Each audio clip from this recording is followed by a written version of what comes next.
Today I'll be giving you some tips and tricks to improve your times on the FTO.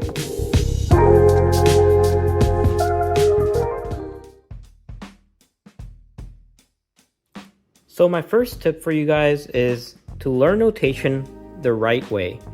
So if you already know notation on 3x3, this shouldn't be too much of an issue, as the standard moves are already on display as such. R, R prime, L, L prime, U, U prime, D, D prime, F, F prime, B, B prime. Now, the only difference is that there's two additional moves. This would be R, BR, and BR prime. Same with this. BL prime, BL. So BL, BL prime. So whichever direction you would normally push for R and R prime, it'd be the same with BR, BR prime. Same with BL, BL prime. Now rotation is just as important as when learning algorithms or trying to follow some sort of solution that someone made. They tend to have a lot of rotations. The most important one is UO. So UO, it just means to follow the cube as if you're doing a U rotation. So this is a U, U prime. So UO would be UO. This would be your new center-ish location. Now T would be to rotate the cube in a Z rotation. So just keep the center the same.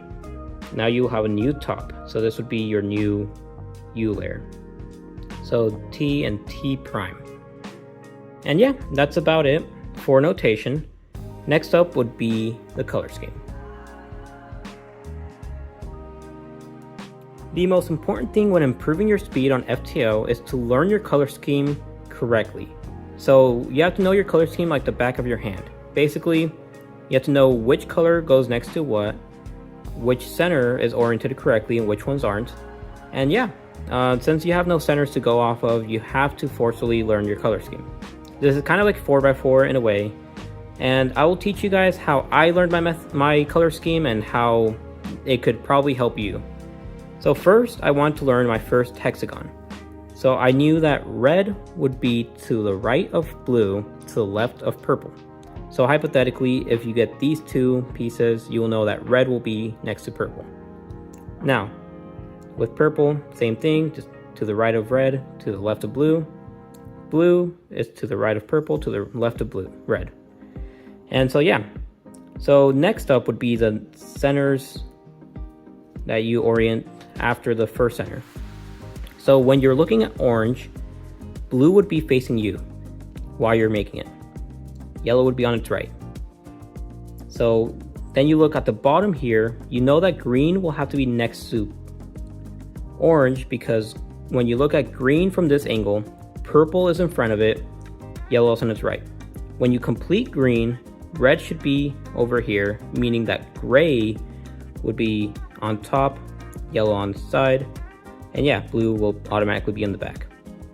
Those are some of the most important color schemes to memorize when you're trying to do center orientation.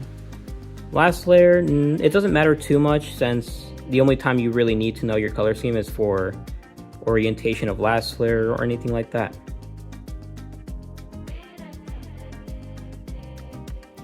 You should also focus on hardware. As a third tip, I'd like to share my opinion on any hardware that is currently out. So right now, on screen is the Diane FTO, which is currently the best FTO in the market. Before this, there was the Dainsheng FTO.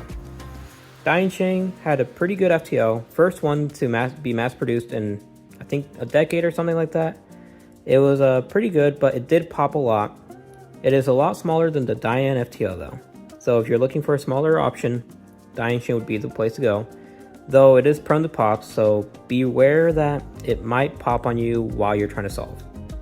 Now, if you want to go the Rexteel route, there is also ways to get a custom Rexteel built by some FTO solver in the community, but I believe that this isn't quite as high quality as the current FTOs on the market. There's also the Chi FTO, which I do not have with me right now, but I've heard it's pretty good for budget cubes if you'd like to start FTO small and maybe start working your way up from there.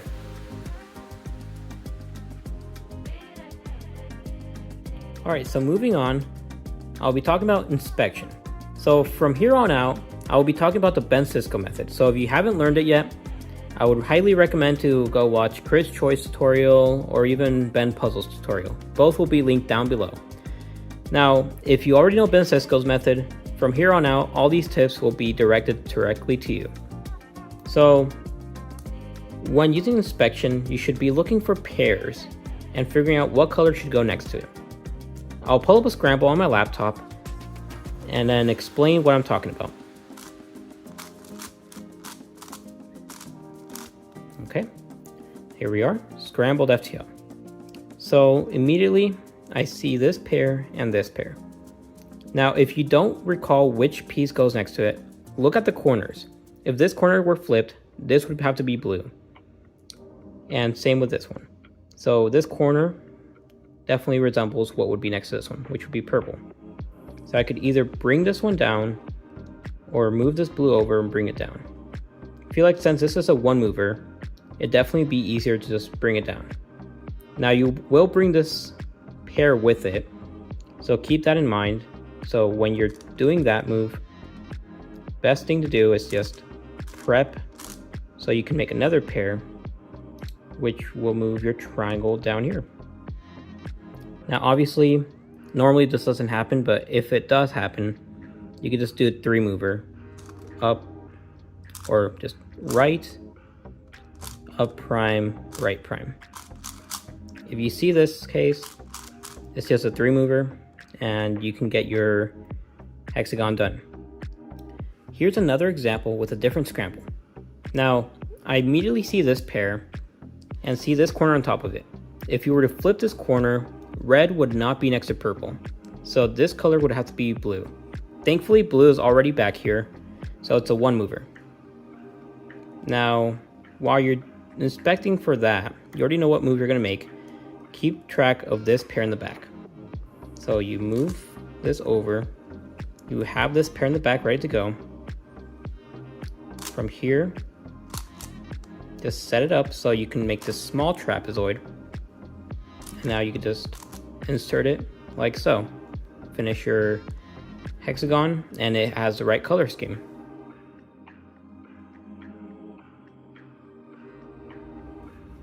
Alright, so for my next tip, tip number 5, I would recommend to put your hexagon on your left hand side. Now from here, you will find any triple that already has a pair done.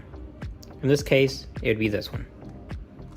Make sure that the triple that's already done is on the top layer or on your right side.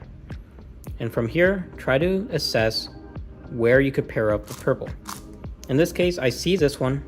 So what I could do is just move this over, put this in the back so that when I pair it up, it'll be right next to where it wants to go. So just make sure it's to the right of blue, put it over, and then move on. In this case, blue, red, or purple, red are not paired up yet. So what you could do is look for a blue. Here's a blue. Find a red. Here's a red. And then just pair it up, put it in the back, and now this is your new top layer.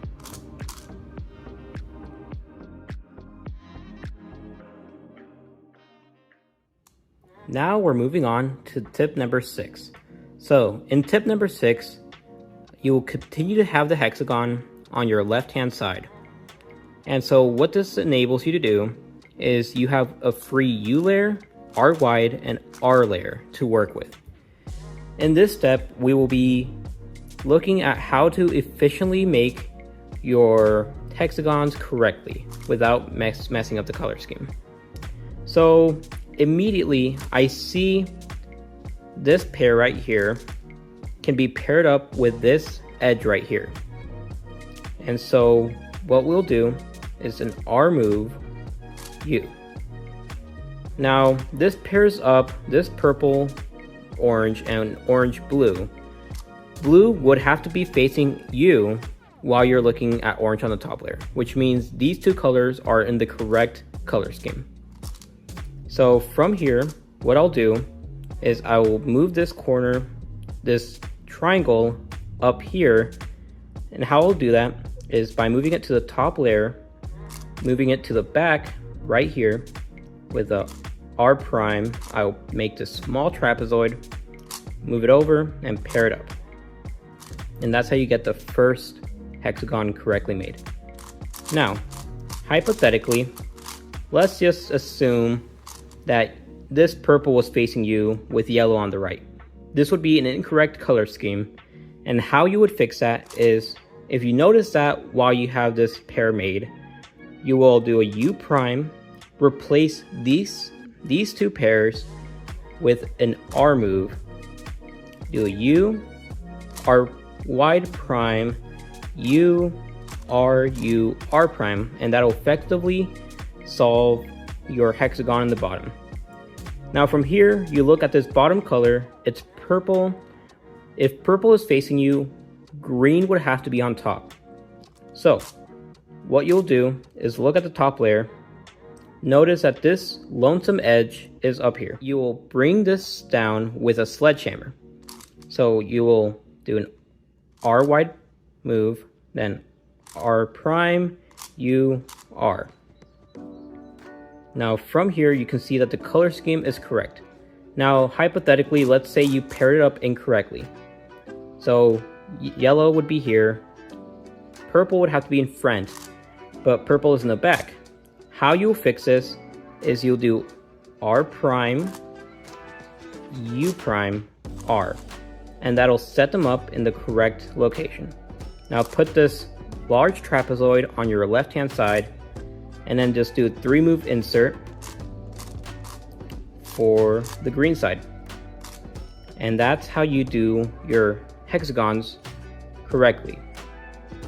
One additional example I'd like to show you would be, hypothetically, for the last two centers, if you realize that these two colors are in the wrong position, so yellow would have to have blue right over here, best thing you could do is move this triangle over with just a 3-move insert. So hide these two pairs away, move this over, bring this down. Now what you have here is this J looking shape where you can finally use this trapezoid, hide it away, and move this to the back. And basically that will solve your hexagons, and you can move on to the next step after that.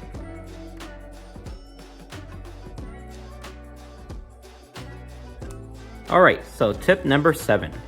So, in tip number 7, I'll be going over the last bottom triple. But instead of going over how you can back hedge and pair things up, and how to not affect this left one, which most of you guys already know, what I'll be doing instead is just teaching you guys a really cool keyhole technique I learned from Chris Choi's video. So, what you'll effectively do is look for a paired edge.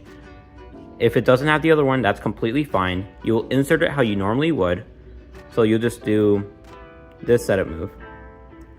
BL, U, BL prime, U prime.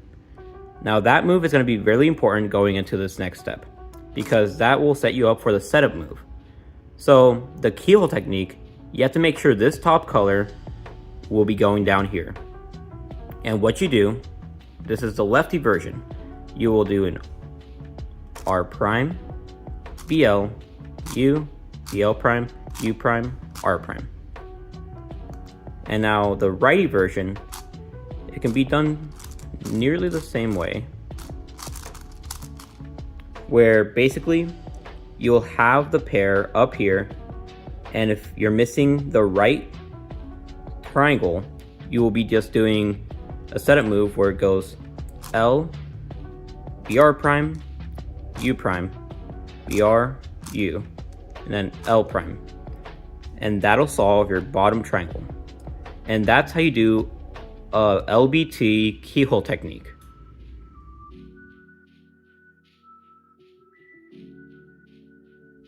Alright, so for my 8th tip, I'll be going over last layer. Now for these next two tips, I would really highly recommend you learn Look TCP. If you don't know Look TCP, I can link down a video in the description below that will go over Kit Clements TCP instruction. I will still explain the algorithms down below, but I will go less in depth than he does in it. And in that case, for now, I want to explain that Look TCP is basically doing OLL and PLL. And in this case, instead of trying to solve the top layer completely right off the bat, you're trying to get this shape right here. And then from there, you can determine what case you have and then do an algorithm, one of 3 algorithms, and then, yeah, it's nothing too complicated. But yeah, this is the end goal for this next section. Then I'll explain a little bit more later on. So the first shape I want to go over is having just one triangle on the top layer. So one triangle that is not yellow, what you'll do is put the yellow triangle on your left hand side. From here, you will effectively just do a sledgehammer. Then do a U prime. And that will set you up with this shape.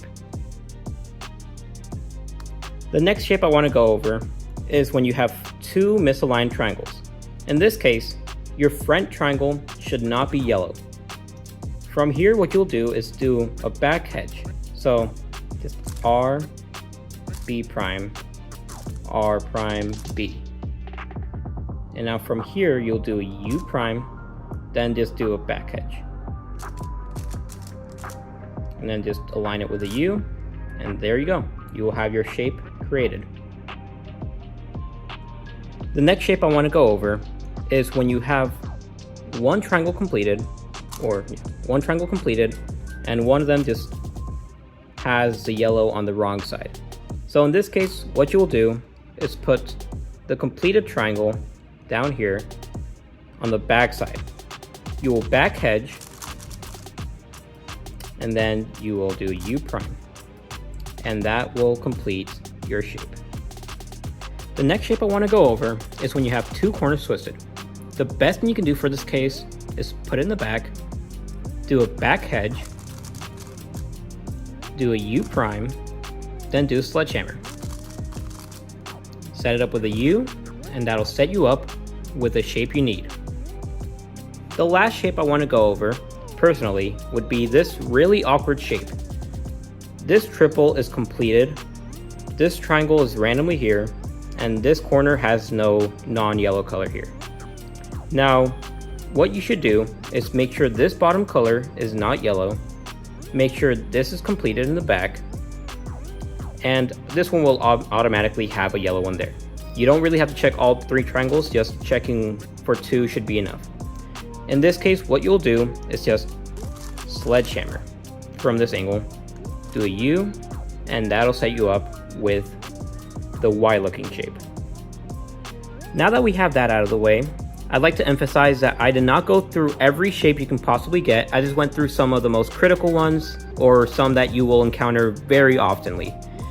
You could watch walkthrough solves for high-level FTO solvers if you want to learn more about these shapes. Now, from this shape, you can get one of 3 cases, and I grabbed my other FTOs to emphasize. You can either get a back slot, so if you rotate back here, you'll see that neither one of these corners matches with this center color. So one of these should be orange. This one has no bar. You can either get a right bar where your right corner is aligned to the bar. Left corner would not be the right color. Or lastly, where your left bar is matching the center color. And in this case, you'd be a left bar. I'll go over the left bar first. So what you should do in this case, from this angle, just do B prime, R, B, R prime. This will solve your top layer and will give you a triangle case. I will explain the triangle case in the next step. Next up would be the other case. So in this case, when you have the right bar, you will rotate do a back hedge, and that'll solve your top layer. This doesn't mean that it will automatically solve it, but in this case it did. And lastly, we have no bar. So just like the first case, you will do it from this angle. You'll do back hedge first into a sledge. So back hedge, sledge, and that'll solve your top layer.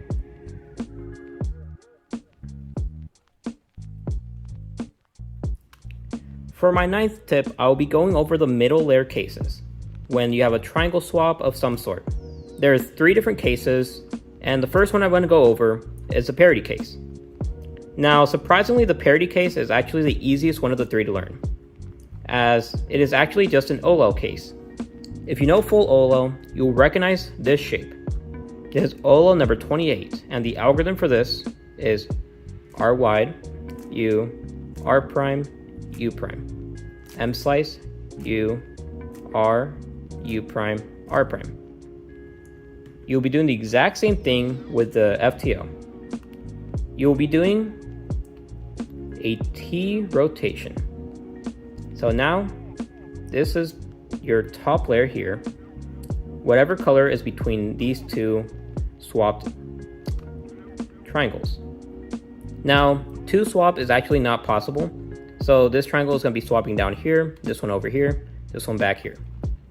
So the algorithm, exact same, R wide, U, R prime, U prime, M slice downward, U, R, U prime, R prime. And that solves your parity.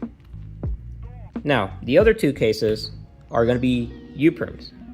Now, this is a clockwise U-Perm rotation. Now, you could do the exact same thing, just parity algorithm, rotate, parity algorithm. But this is not the right algorithm to use. In fact, I think that's a lot slower than the actual algorithm. The actual algorithm will be shown just now. The best way to recognize it is if this triangle matches this color right here. So whatever's in the back matches this triangle. This is a clockwise rotation. So if it helps you to learn this algorithm by using U moves instead of B moves, then go ahead. That's actually how I learned the algorithm first and foremost. I just switched the B moves to U moves. So you can rewrite the algorithm with U's instead of B's if you'd like to. So the algorithm goes B prime, R, B prime, M slice going up, and U, or B, R prime, B prime, M slice going down, B prime. And yeah, so that is the clockwise rotation. The counterclockwise rotation is actually the opposite. This color does not match the back, so instead of starting with a U prime, you'll be starting with a U instead. Or B, my bad. So the algorithm goes B prime, M slice going upward, B prime, R, or B, R, B prime, M slice going downward, then B, R prime, B.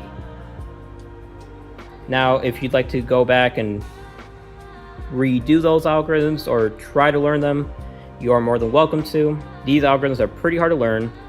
And yeah, so that's all I have for Look TCP. Now on to the next.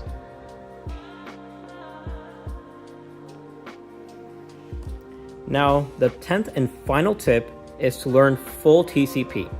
Now, if you're still learning Look TCP, or if you went to learn Look TCP thanks to this video, keep learning Look TCP. Don't immediately jump to full TCP. It would be way too much stress for your mind to go through, and I think it's just not worth it quite yet. You still have a lot to work for, and there's so much you can do to get to sub 50 or sub 40. So, what is full TCP? So, full TCP is getting to this shape, so that doesn't change. But instead of doing multiple algorithms, you do one algorithm to solve the entire puzzle. So I don't know full TCP, so even I have to work on this still. But in this case, I learned one for this video. I learned that if this triangle matches its bottom color as just a flip section, this orange bar is on the left, and this triangle does not match its bottom color, you'll just rotate as such. So you rotate with a UO-T, and you'll do the following algorithm. There you go. That is an odd TCP, so I don't even think I would recognize that in any official solves or unofficial solves. It is just, full TCP is actually not that bad. It's only 18 algorithms. So if you know full PLO, full TCP will just be like learning PLO. And honestly, like, I really want to learn it, and I really think it'll level up my solves to a whole different level. I highly recommend anyone who already knows Look TCP to learn full TCP. It will help your solves dramatically. You will cut your times down by, I think it was 3 to 4 seconds, so definitely worth it. So yeah, that's all I have for this video.